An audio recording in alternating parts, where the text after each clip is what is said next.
Everyone, welcome back to my another mini vlog. আশা করি তোমরা সবাই খুব ভালো আছো। আর এখন শীতকাল মানেই এদিক ওদিকে মেলা, বিভিন্ন রকম উৎসব অনুষ্ঠান লেগেই রয়েছে।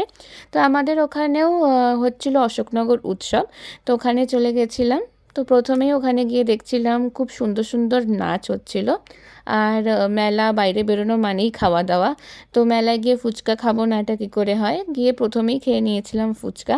তারপর ওখানটা ভালো করে ঘুরে ঘুরে দেখছিলাম, অনেক রকমের খাবারের স্টল ছিল, বিভিন্ন হ্যান্ডওয়ার্কের জিনিস ছিল, সেগুলো সব দেখছিলাম। এখানে দেখো খুব সুন্দর সুন্দর শ্রাগ ছিল, জুয়েলারি ছিল, আংটি ছিল অক্সিডাইজের উপরে। তো খুব ভালো ভালো কালেকশানই ছিল।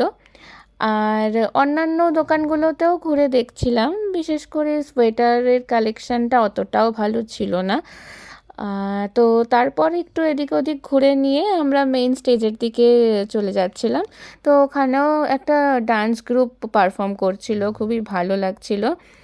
আর তারপরে শীতকালে চা না খেলে কি করে চলে, তো চা আর সুইটকর্ন খেয়ে নিয়েছিলাম। তারপর ওখানে আমরা যেদিন গেছিলাম সেদিন শ্রীকান্ত আচার্য এসেছিলেন প্রোগ্রামের জন্য।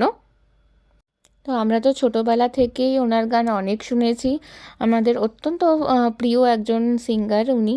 তো ওখানে ওনার শোটা পুরোটাই আমরা দেখলাম। তারপরে জি বাংলা সারেগামাপার ঐশী চক্রবর্তী ও এসেছিল। এত বাচ্চা মেয়ে এত সুন্দর গান গাইলো, তো ওটা দেখে নিলাম। তারপরে অনেকটা রাত হয়ে যাওয়াতে আমরা ওখান থেকে বেরিয়ে পড়ি। So that is it for today's blog. If you like my video, please like, share and subscribe. See you soon in another mini blog. By.